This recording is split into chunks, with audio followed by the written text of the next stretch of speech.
Please Okay, stay. guys, and we are live. All right, take it away. We're live. So, hi everyone. Welcome to our first event online talk on inclusion in the workplace. Sorry that we've kept you waiting, but we're just gonna take it away. So, before I start and really dive into the discussion today, I would like all the panelists to introduce themselves. There are a total of 6 panelists, but the other 3 amazing women who are with us today will be engaging with us through the chat section. So clearly this platform is not trained on inclusion because it has only allowed the men to be a part of the panel. So please watch out for Vivian and Georgia in the chat. And I'm going to let everyone introduce themselves, starting with Joseph.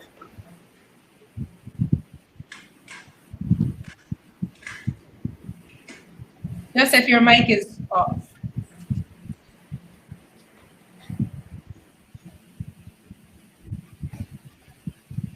Yeah. Your mic is off, Joseph. It's on now.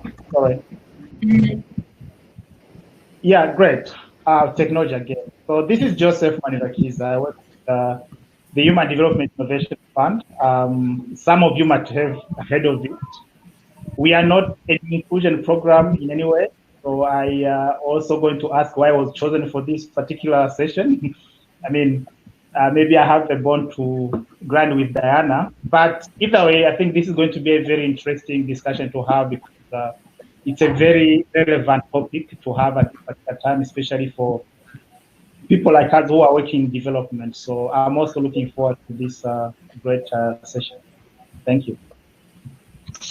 Okay, so I forgot to add that as you introduce yourself, you also have to finish with answering one question, which is, dead or alive, who is the one person that you would love to have lunch with and why? Repeat the question. So, dead or alive, okay, who is the one person that you would love to have lunch with and why? My mom. Who? Your mom? My mother. Yeah. Oh, okay. That's lovely. All right. Well, I think that's a given. So, Michael, on to you.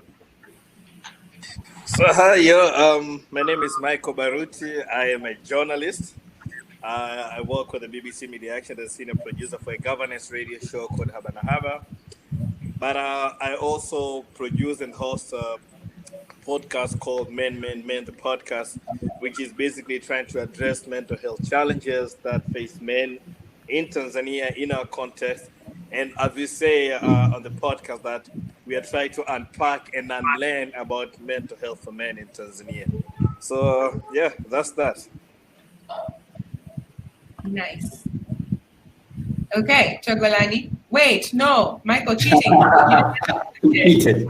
Yeah. Yeah, so dead or alive, who is one person that you would love to have lunch with and why? Jay-Z. Okay. Simple as that. For 2 reasons. First, I'm a fan. I'm a groupie, like total groupie. And 2, I just admire the man's mindset of shifting culture and going against the grain. And when he's always something I always tell people when they say that, don't go with the flow, be the flow. And that resonated with me so much. And I felt like some of that statement gave me a little bit pushing to do the thing that I'm trying to do right now. So that is one person I'd love to sit down and have lunch with. Dead or alive. Okay, interesting. All right, Togolani. Yes, thank you. My name is Togolani Mavura, a civil servant by profession and career diplomat, and currently working as a private secretary to former President Jakaya Mrisho Kikwete. Very fond of inclusive. To me, it's an area of passion, inclusive and diversity. I'm trying to learn to understand how best can it work. And maybe that's the reason why I'm in this panel. today. Diana may have a better answer, but I think that's the reason. And who would I wish to have a lunch with? Margaret Thatcher. Oh, okay. Why? Obviously, but why? I enjoy conversation with the brave women, and I think she's one. Okay, that's a good answer for an inclusion event. I'd like to believe you. Okay, so we have other panelists in the chat with us. The women who are excluded from this platform, could you please introduce yourselves in the chat so people know who you are and that you are here with us and that you will be sharing your opinions.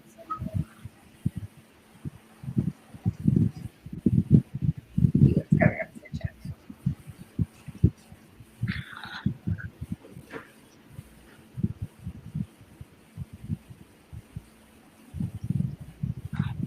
Is someone writing?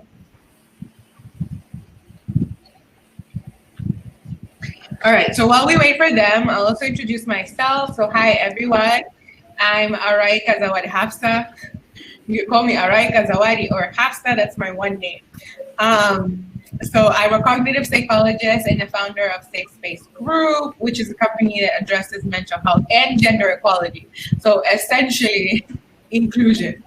And this event is brought to you as a collaboration between Safe Space and Womenfy that is headed by Diana, who is here, and she's going to introduce herself as well while we wait for Vivian and Georgia to introduce themselves in the chat.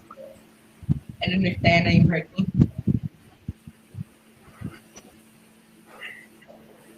I think Diana cannot hear me.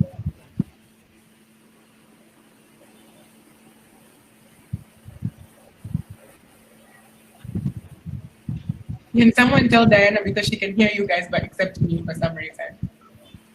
Diana. Yes, please. Yes, you have been invited to give an introduction. Introductory remarks. Wow, thank you so much. So hi everyone, thanks for joining our session today. We are thrilled to be co-hosting this with Araika and really to unpack inclusion and see what it means for all of us and what's the picture that we always carry when someone says the inclusion. How does it relate to workplace? How does it relate to gender? But also how does it relate to leadership? So I won't take much of your time, but I also just want to really apologize for some of our speakers that are unable to join due to technical challenges. But however, they are amongst us. Balozi Mlamula is with us, Georgia is with us, but also Vivian is with us, and they're going to be engaging with us through the chat. But it's unfortunate that they are not visible on screen because of different technical challenges.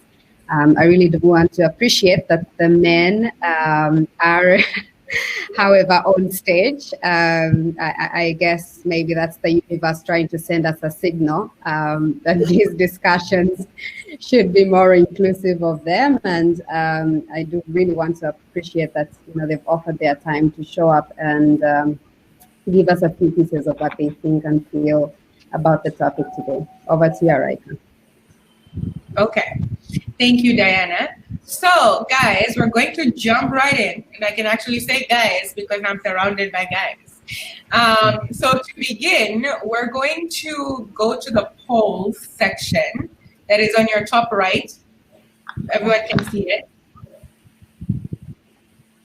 And there's some questions that Diana will be posting, and I would like for us to pick the answer that we feel is the most correct. Okay, can everyone see the first question that's there? Yeah. All right, so some ways to create an inclusive workplace environment include, everyone pick what they think is correct.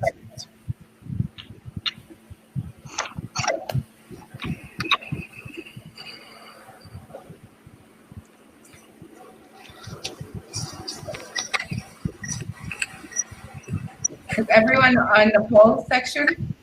Yep. mean, how many times are we allowed to vote? Once? Oh. Once. Mzee unataka kuharibu kura. Exactly. Just asking. It's not automatic that every time is one man, one vote.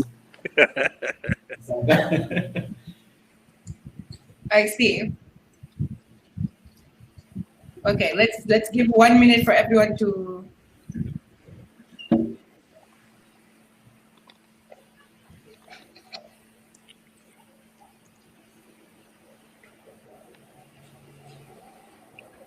Okay. All right, 11 votes. Can everyone see the results? Yeah, I can see the results. Yeah. Okay, embracing employees to be their full authentic selves. Okay, so the correct answer is all of the above. Obviously. So creating an inclusive workplace environment includes educating staff and its leaders, listening and communicating effectively, and encouraging and embracing employees to be their full authentic selves. So why are we having this discussion today? I think that we take inclusion or the topic of inclusivity for granted because it's like, okay, if we have a diverse team, if we have like enough women, if we have enough people of a certain race or certain culture, then we are diverse and inclusive. But how do we make people feel, right? What are the biases that come to play that impact how we interact in the workplace, whether our needs are heard, whether we can be our authentic self, and so on and so forth. And then there's other things where, I don't know, people are harassed, people don't feel safe. What kind of safe spaces can we create for our employees? But that's what we're going to discuss today. And I'd really love for everyone to engage in the chat section because we'll answer all your questions as well. So to start, because we are surrounded by men, all right? I'm gonna say a scenario, and I'd like you guys to tell me what would be the best response in this case. Okay, so say that you are in a boardroom and there is one woman on the table with 4 other men in this meeting, all right? And this woman shares an idea, but another guy starts to speak over her, okay? And then the conversation keeps going. 10 minutes later, another guy, who's not even the guy that spoke over the woman, starts to share the same idea that the woman shared, and everyone acknowledges it, okay? And it becomes this guy's credit. So the options are available to you in terms of like what would be the right response, all right? A is do nothing and just think, well, it's not my problem. She should have spoken up. B, mention that the woman was not done talking when the man started speaking and interrupted her. C, congratulate the man who shared the awesome idea in the end. Or D, acknowledge that the great idea actually came from the woman. What would be your version of what's right to do or what you normally do? It's a safe space. So that's what you're expected to say. What you normally do. Yeah, what you normally do in that kind of situation. I'll go for D. D. So D is acknowledge the great idea came from the woman. Mm-hmm. Okay. Mm-hmm. Michael and Joseph? Same here, I'll go for D. The politically correct response. No, not trying to be politically correct here. Well, it should be politically correct, but you give credit to what do they say? Give credit where it's due. And I think there's this word called mansplaining. Areka, I think you might be able to break down that word. You might be able to break down that word for everybody. But I think that's it's pretty much what's been happening a lot in a lot of meetings that we attend. And I think some of us get a chance to sit in a lot of boardrooms and a lot of meetings, and we see these things happening. And I think even consciously or subconsciously, we have been a part of the problem whereby we do not acknowledge when a good idea comes from a certain person that perhaps, quote unquote, we didn't expect that idea to come from. And that is why all these things, that is why you give out all those examples.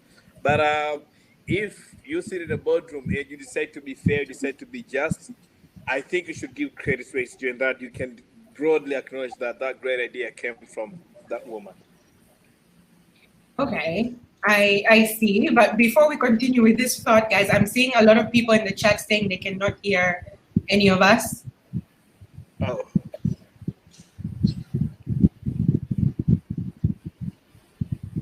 So, and I see that you, Joseph and Michael, your mics are off.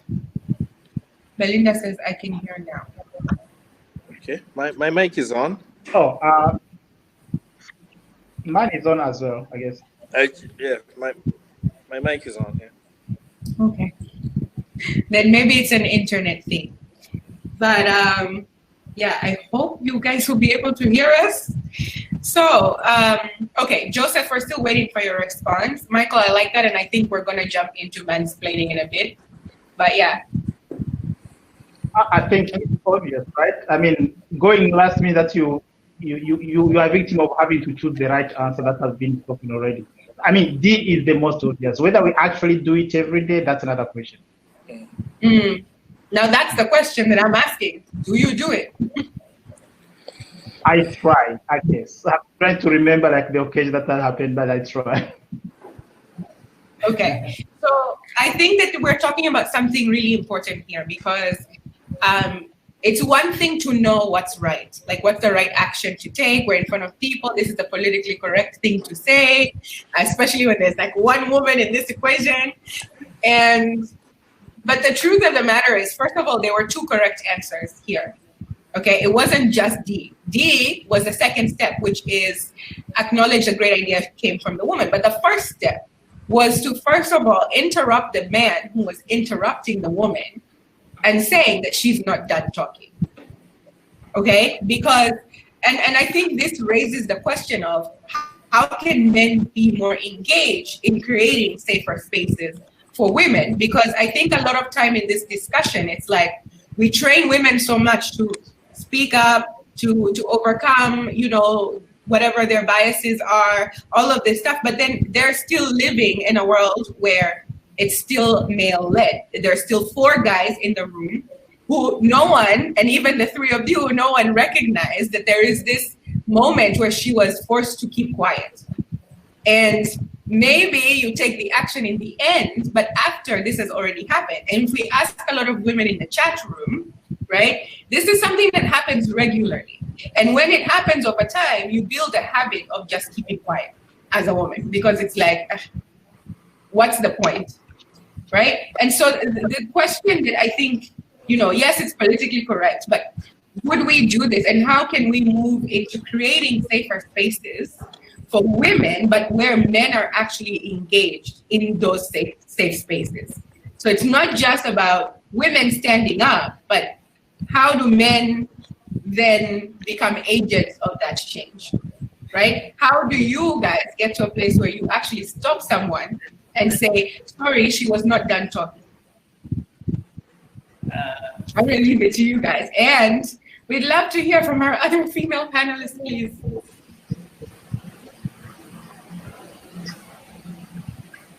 If there's no women panelists, I can chip in. Mm-hmm. And my arguments would be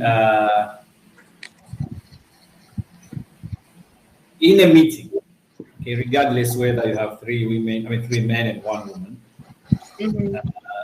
Meetings are, among other things, a power play place, right?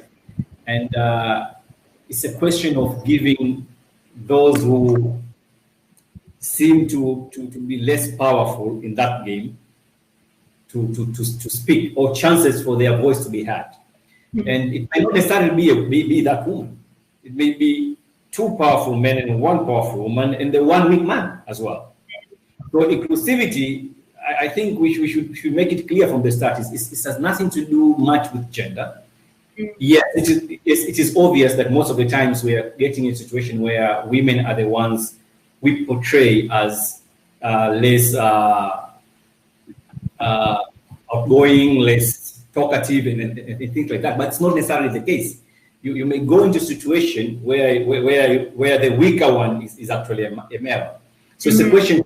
That's why I say I went to D, because it's all about we function differently when it comes to meetings. There are people who are very vocal. There are people who are very good in playing the meeting tactics, and there are the people who have good ideas but not necessarily very expressive. So in the meeting, I'll take a step to acknowledge and encourage the other one, so that to give him or her the space to be heard. So it's a question of, all right, yes, you may start an idea, but somebody else can explain your idea better than yourself. I mean, you have some people who are not very good in initiating ideas, but they're very good in amplifying ideas of others. So you may take 5 minutes trying to explain something, and somebody can capture it and explain it in a minute.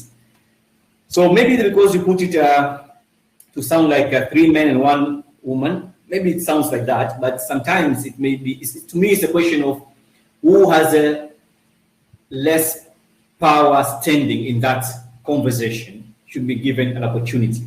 Now, most of the times, it will be probably a woman because of other factors, patriarchy and all that kind of stuff, but not necessarily a woman. Yes. Sorry, I'm trying to communicate with the other panelists in the chat. All right, so I hear you. I hear what you're saying. And I think the power struggles when it comes to inclusion is exactly what we're going to talk about. And in fact, I feel like when we talk about inclusion, gender is like one element, right? We have culture, we have race, language, and we do have power structures. And that's just the reality. But the thing is, because a lot of times the discussion is very heavily, right, focused on women. And so the reason why we've been bringing it up is because I want to push us to a place today where we think about creating safe spaces for men. But this isn't, and Michael can, I guess, help a lot with that. But, in order for us to move to that space where men can be vulnerable to say that we need safe spaces, we need to also apply all the lessons we've been learning in terms of creating safe spaces for women and how we make men agents of that safe space, so that we can transfer that into now how can women also create that space, and then it becomes a human thing, right? It becomes not a men versus women, it becomes how are we inclusive, right? But in the current situation, we have this sort of not fight, but this struggle where, women have been trying to stand up, have been trying to speak up, have been experiencing certain things for a really long time. And if we don't get to a place where we can all see that as a human thing and then be able to apply that into, okay, all of these other groups, because this is the common one that we talk about. So once we have mastered this, we know how we are all involved in this equation. How can we transfer that to other biases? I feel like that's one. 2, gender bias is also the strongest one. Right? There's biases, there's power structures everywhere, but gender bias, evolutionary speaking, psychologically speaking, it's the strongest one, like unconsciously. Maybe it's because whether you believe in evolution or not, there was male and female before there was power structures, before there was offices and money, before all of that, there was male and female. And so, like, just as us as humans, I feel like that gender, the way we process gender is such a instinctive thing. It's such an automatic way of seeing the world. And then I feel like all other biases kind of fall behind once I've already grouped you as male or female. And, I'm interested in hearing also from the women in this panel, because they're in leadership positions. And what kinds of experiences have they navigated up until they've gotten to that level so that they can attest to the power structures, and how even in the positions they are today, do they still experience gender bias? Right? You would not assume that maybe someone with a certain title gets to a place where it's like, oh, we're going to look over you because you're a woman. But maybe it does happen. And how do we then come to understand that to women who are just starting out, and then to men who are just starting out? How do we create safe spaces for them? So it's an interesting discussion, but I think that we, like this topic of women, we can apply it to how do we understand how men feel safe and what can be done to create safe spaces for them, because so much work has been done to create safe spaces for women. So how do you guys engage and actively show up for women so that women can also actively show up for men, right? And if we're talking about inclusivity and equality, it's give and take, it's back and forth. But I mean, I'm curious. It's your guys' opinions. Joseph, let me just go first. One, I think you touched on so many key issues that are exactly where we are right now. I think we need to start from a position where we need to acknowledge that there's a problem that women have for a very long time been somehow marginalized, right? And if we want to address that issue and try to be equitable, we have to start from there. We cannot say, okay, we are going to treat women at the same level as men. Like, I mean, people say that if you are treating everybody equally, you're actually being unequitable, because you have to acknowledge that you're coming from a different kind of position. You have to bring everybody up to the level playing field for us to start being equitable. So that's one. Second, I want to comment that we're addressing this issue. I mean, inclusion is not about gender bias. It's just gender is just one of the elements of that. But since today we are kind of talking about that in the working place, it's important that we have to acknowledge all the factors, all the facets of what it is right now. So the example you started with in the boardroom, those are things that we see them, they happen every day. And for some reason, some of them might have been culprits of that because probably the way how we grew up, or maybe we have seen happening. But the most important thing that you start acknowledging that, okay, this is a problem, and you actively get involved into addressing that problem. And I wouldn't want to look at it more of like, okay, let's create a safe space for women to a certain point, and then we are going to now start creating spaces for men. Why can't we do it at the same time, but also recognizing that we are starting from an equal field? Because that's why I think if we kind of address one group at a time, we are going to lose or to waste a very valuable time that would have gained if we were kind of addressing the whole, I mean, more holistically. So that's actually my point of view. Okay, that's I like what you're saying. Although I feel like this question has come up a lot in the sense that if we're talking about gender equality, why are we not starting from an equal playing field? But the truth and reality of the matter is we're not at an equal playing field, right? We're already not there in the sense that, and I like this that you can challenge this, right? But in the sense that it's first for us to even be speaking about this, women have had to do so much work in the last century for us to be here to talk about this, to even discuss a level playing field. And we're even talking about a big movement being very much westernized. Now we put that in an African context, we put that in a Tanzanian context, and say objectively that women and men can start at this equal playing field would be kind of diluting almost how much work has to be done for women to even be brought to this equal playing field, for us to then say that, okay, we're doing this work where we're creating safe spaces for men. Because I do agree that work has to be done simultaneously, but I'm not sure whether the work for men is the same that is the work that has to be done for women in terms of creating safe spaces, right? So does it look different? And then I think that's why the question is open. And I mean, Michael, I'm curious to also hear from you. Is creating safe spaces for men a different thing than creating safe spaces for women? Are they the same thing? Are they like an equal, at the same level playing field type of efforts? Like, I'm curious. I like the problem with this topic, diversity, inclusion, I think is that. Do you hear me? Go on, Togolan. You're speaking. Go on. Yeah, I say the problem with this topic of inclusion, equity, and diversity starts when we fail to ask the very important first question: why do we include? I mean, why do we want inclusion? Why do we want equity? Right?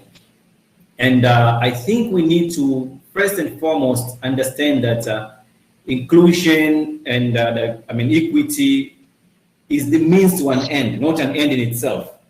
Because in itself, inclusion and equity is costly, first of all. I mean, talking from the organization perspective, it is costly to include, because once you include somebody, it comes with, you need to sometimes to do some organizational structure changes, right? If you say we want to include disabled, for instance, that means we have to maybe to change the way our buildings and our doors and our facilities should be. So that's cost. Inclusion could also be disruptive to the organization, right? We are used to order, managing order and the hierarchy and all that stuff. So once we start including everybody, including also the behaviors and so many other things, the demands and everything. So it disrupts the way we used to manage order, and we are trained to manage order than managing chaos. So sometimes about inviting chaos, including everybody's, and everybody's opinion can be chaos. So it's not something very very good if you are leading the organization.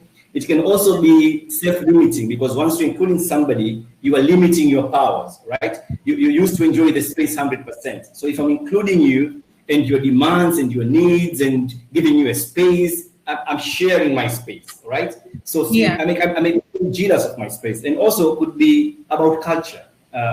It's disrupting the organizational culture and all that stuff. So much as it is very lofty, very, very enticing to say, but it's quite very difficult to implement. Okay, so the question we should be able to answer: why should we? I mean, it's not about having women on board, okay, or having disabled on board, or having youth on board. It's about what value are we going to achieve, the greater good, if we're including these people. So once we go that way, then the rest of the discussion will be easy, right? What are we missing by not including, and what do we gain by including? Because including has a cost. Yeah. And I think that, right. And I think that, and I see there's some interesting comments from our female panelists. Thanks for coming in. But no, I agree with what you're saying. And I think that, that disruption, that cost, that chaos, right? And no one is saying this is supposed to be easy. Because if it was easy, it would have been done a long time ago, right? And that's the problem with change, is that it causes chaos, because it's against the status quo. It's against what is comfortable for the people who have been, quote unquote, in power, or who have been enjoying the fruits of being in power, right? So yes, the chaos will be there. But Georgia here says, hi, Araika. Sorry, just to chip in real quickly, I think also if you could take notes of the chat, both Georgia and Georgia and Vivian are trying to comment and contribute through the chat. Ambassador Mlamla is also trying to be inclusive in the chat. Yeah. Yes. Okay. So so Georgia here is saying equity in the workplace means everyone receives fair treatment in terms of consequences and rewards. Equity is about fair share. It's about justice. When equity exists in the workplace, both men and women have equal access to opportunities. Inclusiveness knows no gender, but also to be gender blind is being gender stupid. Okay, these are comments in the chat. But if I can enhance on that a little bit in what you said, right? I think that it's not enough to say this is going to cause chaos and we need to bring in more youth. You're right. Like, okay, what is the result of that? But at the same, we know the result of that. There's benefits to inclusion, and we'll talk about that. There's going to be a poll on that. So, you have more creativity, better decision-making, more ideas, just more engaged employees. But I want us to, first of all, think of inclusion as a culture and an active effort. Right? So it's not just the action of we've hired more people or we've gone past the culture. We have more, It's not just that. It's more of now that you have, maybe you have 50-50 women.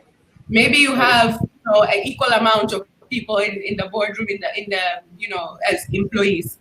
But how do these people feel about the power they have to speak up? Right, to share their opinions. Like you said, there is the person who's maybe not expressive. Maybe there's a language barrier. what can be done in terms of creating a workplace culture that allows that person to still express themselves. So whether it is we're going to look at it from the lens of gender, from the lens of culture, from the lens of disability, from the lens of education, power structures, whatever it is, I think inclusion is more, what are we actively doing as an organization that makes sure that everyone is heard, that everyone feels like they belong, that they can grow, that they can, right? And there's different ways to look at this. Right now we're talking about gender. There's a question of maybe expatriates or working in an international organization where there's like a glass ceiling where you know because you are of a certain nationality, you will never move past a certain level. There's different ways to look at inclusion, right? But that affects someone in how they work and what they produce. So right now we're still in the question of gender. So maybe let's stick here for a bit. But I'm actually interested, Michael, maybe let's give you the mic and then we'll just focus on what's here in the chat. What do you think needs to be done to create safe spaces for men, and why? From your experience, what have you noticed? I'm gonna take note of what's going on with the female panelists. Michael, are you there? Michael.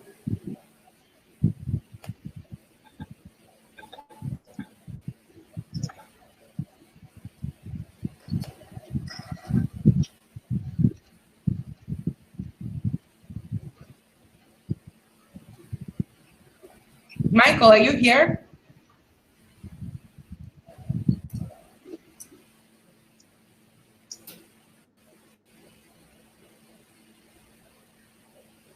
Michael was here just 5 minutes ago. Okay, maybe we can jump into the chat because can you hear us? I think he's having technical issues. He can't hear.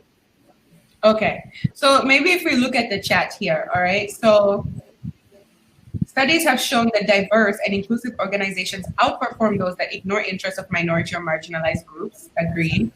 Inclusiveness is about creating a sense of belonging. Yes, and I think that that's what's like, I think missing in the discussion of inclusion is how do you make people feel like they belong? You can look at different people who look like different people and it's like, okay, yeah, we're an inclusive organization, but who do they mean to the organization, right? How do they feel when they come in and they leave? Do they feel like they're part of something, or they're just replaceable?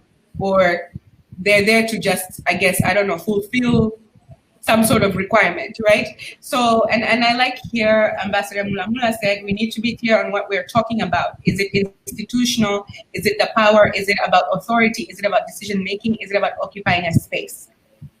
I think that's kind of what we're just talking about here, right?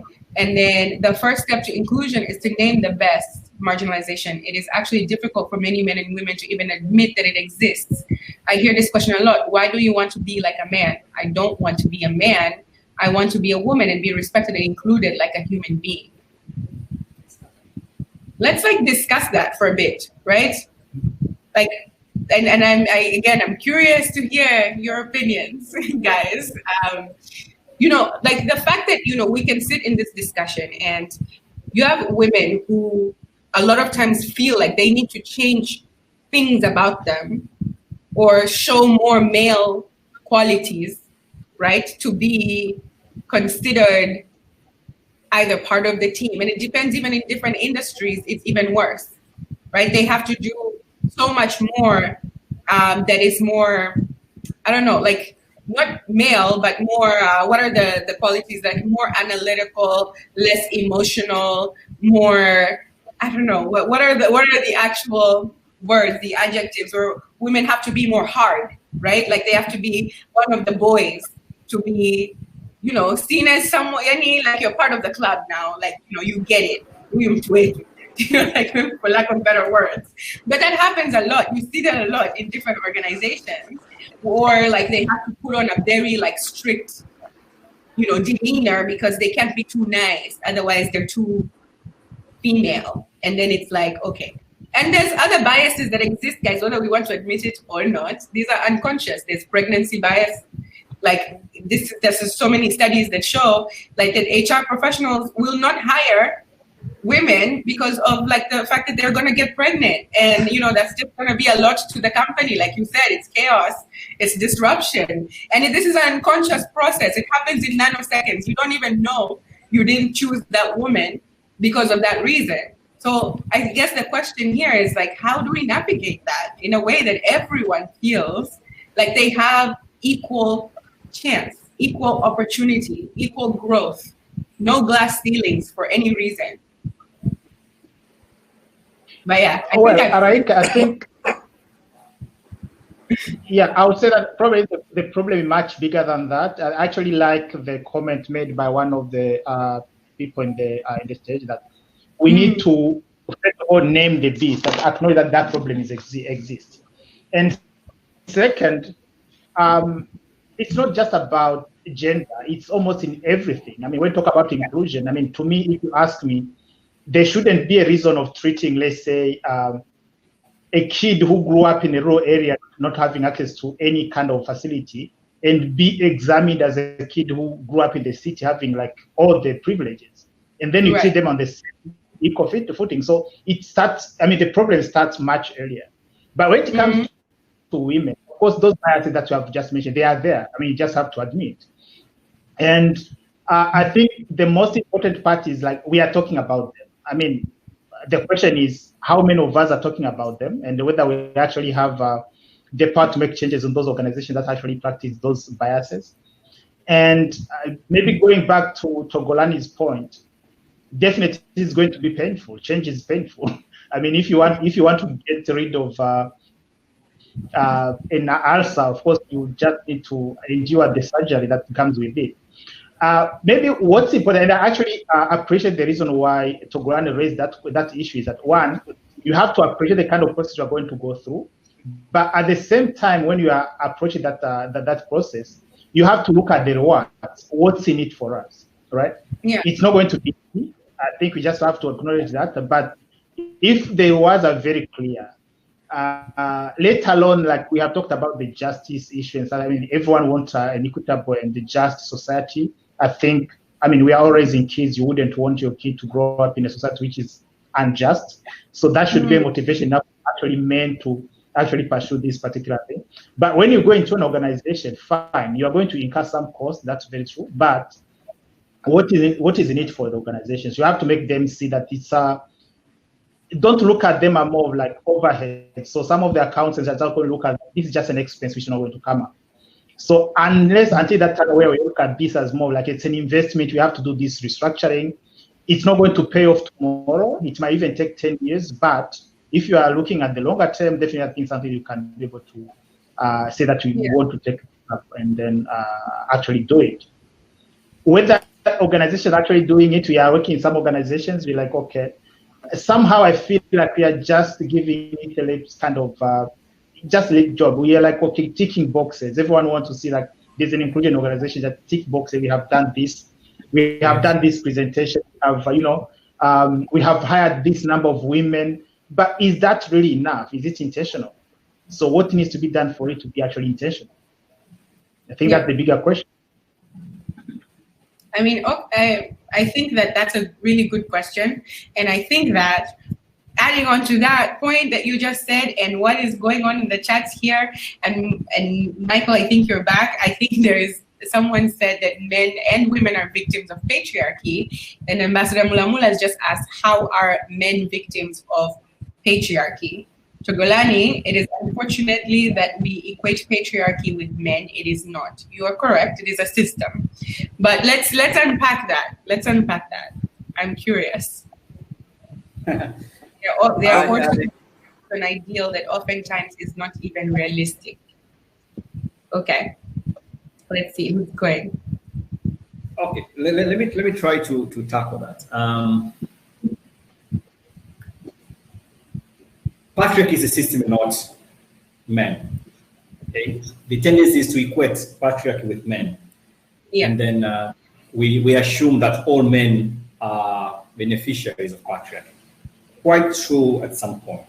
But in reality is patriarchy favors the powerful, whether you are a woman or man, and it recruits both men and women. So you have men in the patriarchy who are in the lower level of the pecking order, right? They are victims like anybody else. They are struggling because society has attached patriarchy to men. They are struggling so much to prove that they are men, and while they are, they are also part of patriarchy system, while they are the left out, right? That's why you find things like gender-based violence, because people are trying so much to prove that I'm a man enough, because patriarchy wants you to be powerful, be able to provide, be able to do this and that, things which many men are excluded to that system as well, right? Mm-hmm. But since patriarchy has a male face, it is easy to relate that every man is part of the patriarchy, while you have women who are actually very beneficiaries and part of the patriarchy system with it. But that's not much of the interest in this topic that we're discussing here. My interest would be, trying to look at the organization and equity, right? And much as we like the terms inclusivity, diversity, and equity, and we believe they bring a lot of goods in the organization, but in reality, these are power games, and it will never be easy that just men in the room will sit and will allow women. And most of the time, because we believe in that, we're trying so much to invest into laws and policies, believing that having laws and policies will change that one, will change the culture automatically. What we end up having is you have laws and policies where you have number of women in the meeting room. That's what Joseph was saying. You're just making a tick. It's like, oh, we're very diverse. In our board we have 4 women and 4 men, right? But what are those? What are the powers vested in those 4? Or what are the spaces these 4 can navigate against the other? And my issue would be what I've seen actually from the experience working the government and getting to a lot of these decision-making body where actually we have less women and many men. Experience has been, I've seen and I've convinced that just having a one woman in the board is a distraction enough. All right? One woman in the board changed the conversation of that board in terms of the justification they're making in making decision, in terms of the choice of words, the detail they'll be using that meeting, because the woman is there. Even the kind of the examples they pick.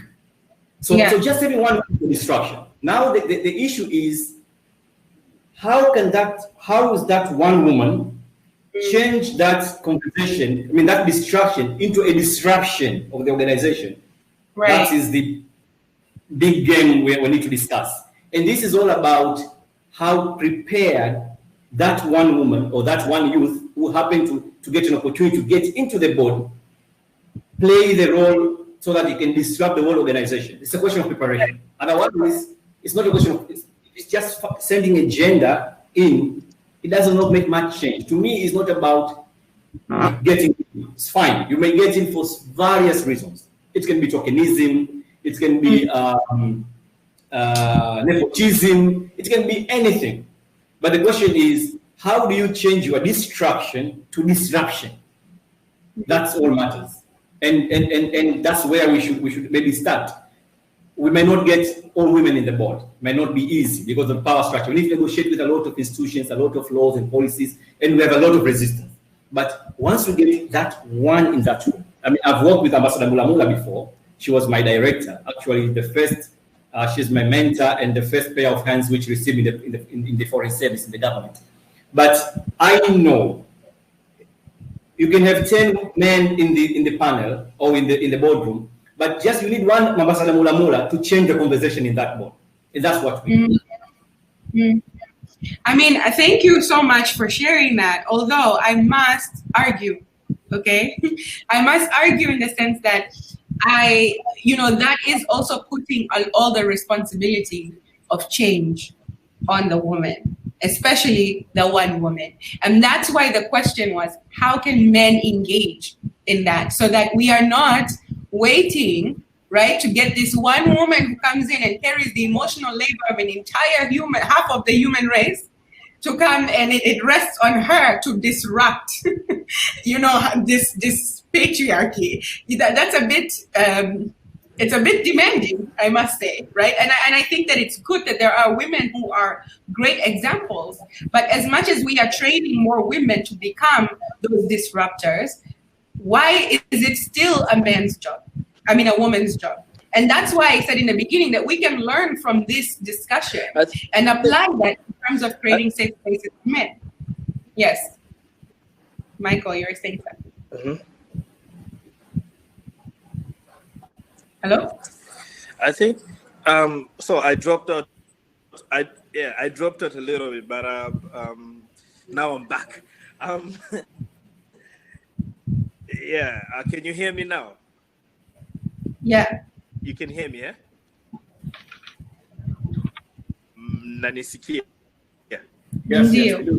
I think we spent I think we've spent so much time talking about inclusion in the sense that we should include women, and we've been talking to women about inclusion that we haven't been able to have a conversation with men on how do we include these women. And that is why it comes to a lot of, like Joseph had said, like you tick the box, like, yes, we have women, tick. They were involved, tick. They had a discussion, tick, But we haven't really been able to have a conversation with men. What do we mean when we talk about inclusion? And I think for most parts, women understand what it means when it comes to inclusion. And I think their understanding and men's understanding are two different things.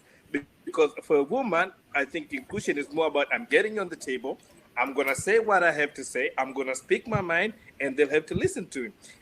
And I think for most men, it's about just make sure you have a certain number of women. Whether they speak or not, just make sure a certain number of women are there. So I think we have two different understandings when it comes to inclusion. And I think that is where a lot of issues come from. I think a lot of issues come from because I tell you what, I produce a governance program, which for everything, how different to that kind of thinking. We had to go through a lot of trainings, a lot of conversation to the moment that we're told it's a must for you guys to have women on this on your program. But now it brings me to point number 2. I think that Togolani explained really well in terms of patriarchy system and how it has favored men, and also now it is somehow killing men. But for most parts, men have been seen as the beneficiary of this system. Now, because men have seen as the beneficiaries of this system. Now, because men have been seen as the beneficiary of this system has somehow leave women, and I say quote unquote, crippled, in the sense that most of them don't feel like they have what it takes to get into the table. I attended a certain event last year. I think it was last year, pre-corona.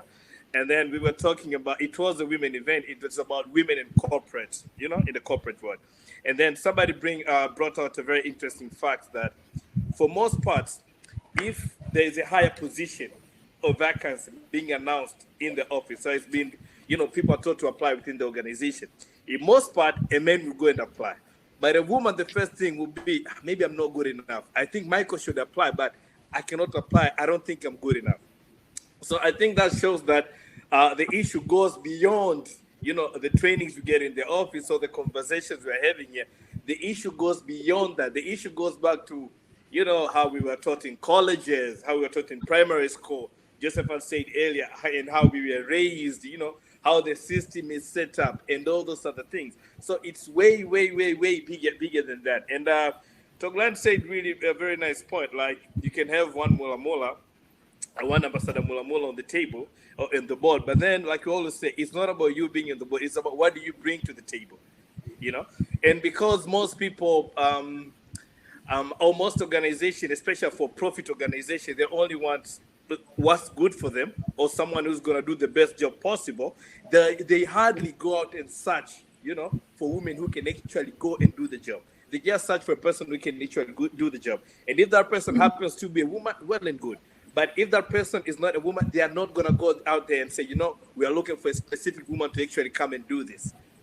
So it's bigger than just having this conversation. We have to look at how we were brought up, how the system is set up, how we're being treated in colleges, how are we empowering women, but also how are we empowering men for them to understand the role women can play when it comes to conversation on inclusions and equity and all that.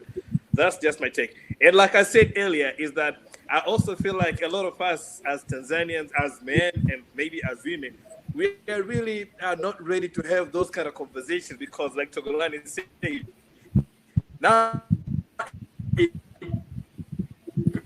being in that control, and this kind of conversation probably removes that little bit of control, and nobody, really likes to lose the control or to relinquish a little bit of their power. So it's a deep-rooted program. It's a deep-rooted problem. It's a deep-rooted issue that it goes. Woo, we really need to unpack it and unlearn it before. I agree. I think that, it's not even enough to just like have these discussions, but you see, like, at least from a psychological standpoint, like you have to start with a conversation, because otherwise we're all sitting in our own bubble thinking what it is that we think and knowing what it is that we know. And without this exchange, you don't even know like whether there is even a need to unlearn what it is that we have learned. I even think like in Africa specifically, this concept of unlearning is particularly difficult for adult human beings because we're not individualist society, right? We are still thinking so much about what the neighbor will think and how will people view me, what is my community going to think? And so this whole process of unlearning, it needs a lot more disruption than what we even imagine, right, is going to happen if we disrupt things.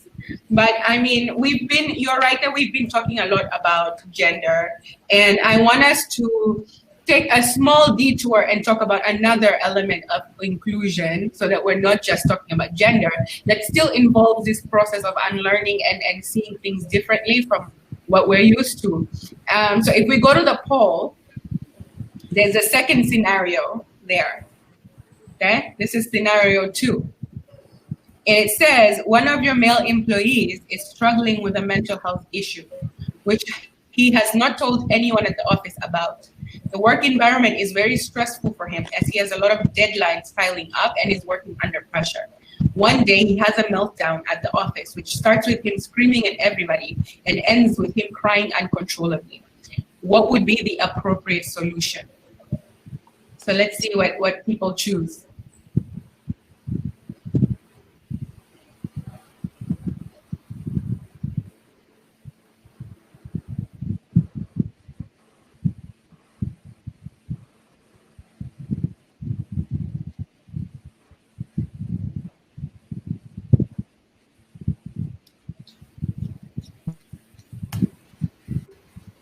Has everyone voted? Yes. Okay. All right. So now I feel like this is also a very important discussion to have, because when we talk about inclusion, like you all said, it's not just gender, it's power dynamics, it's culture. But one of the things that culture and power dynamics and gender and all of that affects is mental health. And this is a subject that we don't talk about at all in African workplaces. In fact, people are even scared to talk about this because you might even fear losing your job. Because what if I say that, I'm struggling with my mental health? That means, can you even do your job in the first place, right? But I'm curious to know what has been an experience, like the experience that our panelists have had. Vivian, you are HR director at Vodacom. What is your experience? What do you see any cases of mental health? And by the way, out of clarity, mental health is not a mental illness, right? This can just be extreme stress, right? This can be feeling stuck, feeling unmotivated, making a lot of mistakes, a lot of absences. These are all mental health related. This is people losing someone and grieving, and we're not even addressing it. They come back to work and pretend like everything's normal and, we just get a move on. This is mental health. So I'm curious. Vivian says, be the change you want to see in the world.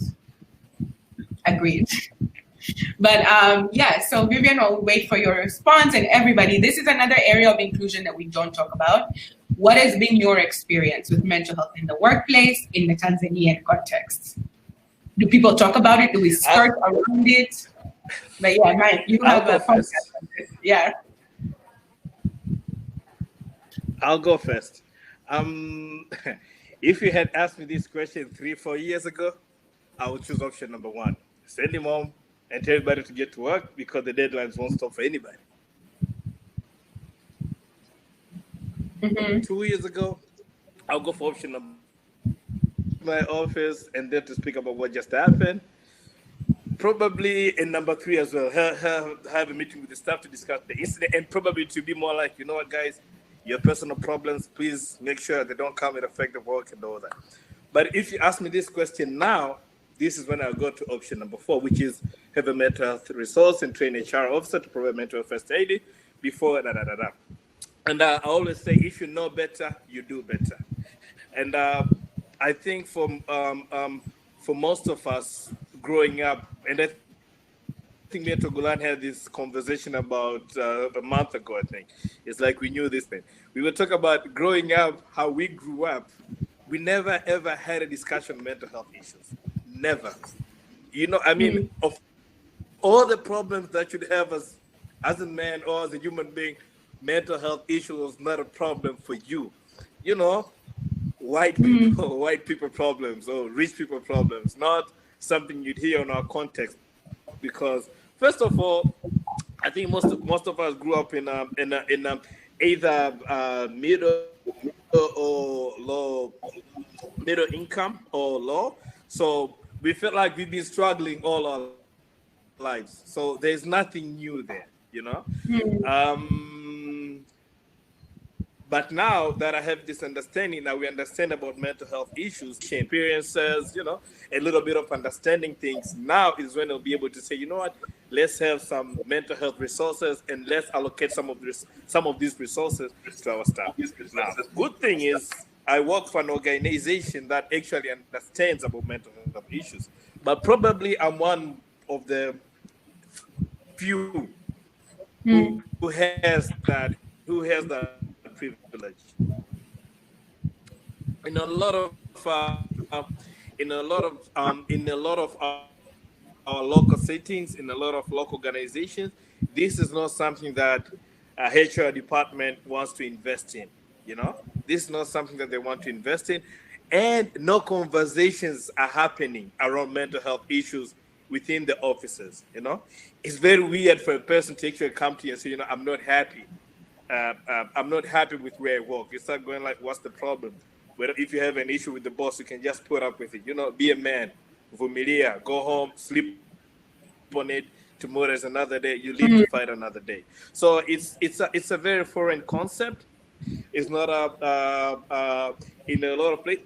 And I'm sure in government offices, Togolani works for civil servant. He might share with us. I think it's a little bit better on private sector. And it's worse on government.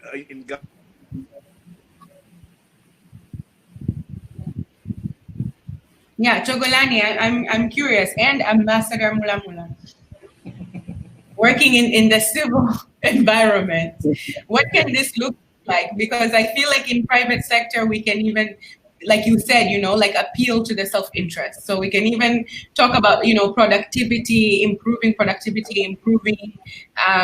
the bottom line at the end of the day. But, you know, in the government, what does that look like? Is there room? Is there space for that? Like, can we even be an inclusive workspace without talking about mental health? Because it's what brings us there. It's our brains that are working. So. Okay, let me try to go first. Of course, as Michael alluded earlier, we have had this conversation for quite some time, trying to make sense of this new concept called mental health, but it's not a very new reality to many of to our society today. And I've always associated mental health with development. Right? In the first generation problems, people are struggling for shelter, to what to eat, and transport. basic health, right? So in such a situation where in the society at that level, talking about mental health is talking about something luxurious and very far-fetched. Okay, so as we go to this middle-income country, right, a more free market economy, you have a lot of winners. When you have winners and a lot of losers, okay, when you start having winners and losers, that's when you get a lot of this problem of mental health. So it's something new for us, and maybe it may not be very pervasive to every section of our society. So far, it may be limited to the affluent, in the private sector, corporate, where you can have stress. Okay. In other places, people are working constantly in that stress in such a way stress is a new norm. It's the norm to their lives. Okay. So in government, I would say the culture of discussing mental health is not there, I would admit. And it's not there because, first of all, it's a very big organization, very big institution, very diverse, and a lot of problems could be, a lot of individual problems could be dealt with in between. Okay, so most of the time, incidents are there, they have been there. Some people can be frustrated. Somebody can come at work frustrated, maybe because it's about the boss, maybe it's about the family that's coming from, maybe it's about bullying of the peers at work, gender-based violence and things like that. But with the government, we don't. You have counselors. You just go to the HR department. You explain your problem. Most of the time, what they do, they'll shift you from that boss or that particular office or particular desk to somewhere else. Done. That's done. We have not been able to factor it as really a problem. I mean, I have not seen it so much. I mean, it's there. Things are there. They're taking care of it. So maybe you'll be given opportunity to go to the hospital, and then you come back with your certificate that you have a mental health problem. There's always ways. They give you a leave without pay, or get a leave and go and take a rest. We shift to the office, to another office. It has never been an issue so far, I would say. As I say, it's a big organization, and there's a lot of other problems in such a way that one becomes very minute in the pecking order of the problems that the government is facing every day. So, yeah. I mean, okay, I can see that. I can see how it can be treated that way. I see here that also Ambassador Mulamula is supporting you in the sense that it's, most government HR people are not trained to deal with mental issues. And in the grand scheme of things, this is not even something that rolls out the tongue. Like, I can't even imagine how this discussion will go about, right? Because just to chip in, I see that coming very, very time soon because of the changes of demography within the government. 14 years ago when I joined Foreign Affairs, I was 26. Okay, but I was many of the people in the ministry were 40s, 50s, and above. But today, when you go into the government, the Ambassador Mulamulas are no more there. So you have many people at the 50s, and few people at the 50s, and many are coming new, the millennials, people who are the 20s. So tilt of the demography in the government will change that one, because this is the generation who comes with this kind of issues. Many are coming from the families where they've already overcome the first struggle of dealing with the basics. So now they deal with the emotional things. But the parent generation that I found in the government were the people who are coming from the villages, all right? Son and daughters of peasants, struggle their way up. Stress is part of their life, and they are not shaken by stress anymore. So mental health and everything was secondary and luxury. But now we are changing. We have a new generation, tech savvy, people who are exposed to the reality of the world. They understand even the terminology that exists, and they know about the bullying, things like bullying, things like safety, all that stuff. So I think it's something that will evolve in a very near time because of the changes of the demography. And I think that kind of demography is what you find in the corporate as well. Yeah. Thank you. I mean, that's so good to hear. And I feel like I'm looking forward to seeing all these young people actually stand up and demand this as one of the benefits because, like you said, it's not so much that millennials maybe are more like awakened to it, but it's not so much that they struggle more with mental health, but they can name it more, because that's I think the issue as well with mental health is that it's not that struggle wasn't always there, it's how we name it. And I can see here in the chat a talk of like using spirituality and whatever else in the world of spirituality as ways to cure mental health, because also it's difficult to cure something that you don't have a name for, right? I can imagine 10 years ago someone directly when I'm mental ill, like that's the 100% case, there's nothing in between where it's like, okay, I'm struggling, I just had a meltdown, right? So, but I'm also curious to hear from you, Joseph, being that, HDIF is more of an international organization. What's your take? What have you noticed? What is your perspective on how inclusion can look like by, through the lens of mental health and making sure everybody is in the right mindset or a healthy mindset? Yeah, I think, I will go in the line of Togolani, but maybe differently. Probably out on the right at the moment because somehow people can afford to have to feel stressed. Because in the past, everyone was, you are stressed, but you don't even know that you are stressed. So if you happen to be in an environment where they actually recognize that's a problem, and for organizations, they are tending to address that problem not because they want to be good citizens, corporate citizens, but because it affects the productivity of the organization. So that's why they only want to tackle it, right? So when it comes now to individuals that are okay, maybe this kind of environment I'm working in it's prone to stressing me, and they start demanding this is something that should actually be available. That's going to work. I'm lucky to have worked in organizations that are probably smaller teams that you tend to see people who are facing issues. So you can actually probably to engage with almost everyone and see the changes, and probably you can intervene at an earlier stage before they melt down. But in a large organization like the government, where it's a diverse, huge group of people who are facing so many other issues back home, like some of them are having marital issues, others gender-based violence. So they are already struggling with a lot that they also feel like if I go to the office with this kind of personal problem, they call it personal problem, I might even lose my job. So they tend to bottle it up. And I'm seeing in the chat in the group that it's even becoming worse for men because we do not have these kind of social groups where it kind of open up. And men don't tend to open up. That's probably why we die younger.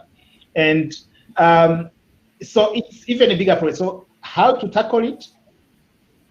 As a nation, I don't see how. As organizations, I think they're starting. So it's more of a conversation that is starting now should actually be treated as the same thing as trying to solve this issue of gender bias and gender discrimination, stuff like that. Otherwise, it might be an issue as we keep on growing as a nation. But whether it was not there before, it has always been there, just that we have never had a name for it. We've never seen that it's a problem because people had so many people. You cannot be going to bed hungry and start thinking about being stressed. You have to look for food first before you think about mental health. So it's just a matter of timing and seeing what is on the next level of the pecking order problem that I have to pay attention to. So that's actually the only thing. Well, thanks, Joseph, for that contribution. I think that actually, looking at the time, and because it's already 8, and I don't know how much longer everyone can stay, but maybe if we, focus this last few minutes that we have to kind of put everything together in what we've discussed, because you mentioned something really important right now, which is that, if someone was to say they have issues at home, they have mental health struggles, whatever, they'd call them personal issues, right? And that in itself already dilutes, in a workplace, that kind of situation, because don't talk about your personal staff because it's, there's a clear line between personal and professional. And so maybe the question in terms of how do we make this tangible moving forward in different organizations? How can all this that we discuss, mental health, gender, these abstract concepts, which are almost opinion-based right now, how can they become tangible in terms of our policies, our strategies, our action plans? Georgia here talked about how we measure equity. What can we do in terms of making this a tangible, strategic, like documented way that businesses, companies are run so that it becomes the culture, right? So one of the examples is, if it's a mental health issue, how can it be classified in a way that does not diminish it or make it seem not worthy to discuss in the office by calling it like a personal issue,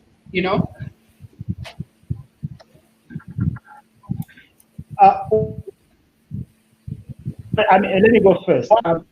I think it's important that we differentiate the kind of sectors we're working in. If it's in the private sector, it's actually easy. For you to make changes or maybe just kind of introduce anything new or maybe tackle these issues in the private sector, just put a value in it. It's good enough that right now we have so many researchers, so many studies that show that if you are a very inclusive organization, you're going to outperform other organizations if you're not inclusive enough. If you have a healthy staff, healthy staff members, you are going to do better on the bottom line. So as long as you put a value on that, that's an incentive enough for private sector organizations to actually tackle those problems, and they are going to have policies in place to be able to solve that. When it comes to government, maybe I will leave that to Togolani to see how they can introduce that kind of changes. And not that some offices don't take personal initiative, initiative to actually be able to solve that, but it really depends on what is the incentive out there. Yeah. Right. And like maybe to add on as well, because our panelists have been talking about it, Georgia and Vivian both talked about existing mental health program. Well, Vivian talked about existing mental health program, and Georgia refers her employees to psychologists. But while Togolani, you're giving us your opinion, they can also maybe write down how you went around it. Was there like struggles from within the organization, or was there a more tangible way that you went around putting together this program, and how can we maybe replicate that? But yes, Togolani. Which program are you talking about? Oh no, this was for Vivian and Georgia. Yeah, I was wondering. Yeah, I would say that I've learned. I don't know. My interest has been much on understanding power and the dynamics, and how human beings are relating to power and responding to power. Because I believe from that power lens, that's when you really understand the behaviors of people. People behave according to how the power plays. And I would say that I've seen this kind of changes we are trying to advocate can only be possible if, first of all, we build a business case, as Joseph was trying to show. And it may be easier in the private sector because you operate on the profit loss account. Okay? In the government, it's revenue expenditure. In government we don't get hasara, we don't get loss and profits. See, ours is revenue expenditure. So it might not be easily be seen. So it's easier for corporate because you see a business case that if we don't include, if we don't put equity, if we don't harness diversity, we are going to lose this much in terms of profit or everything. But in government, then we have to build that business case because government in the first place is not operating as a business case. So it is important we do studies around to show that productivity would have increased if we would harness A, B, C, D.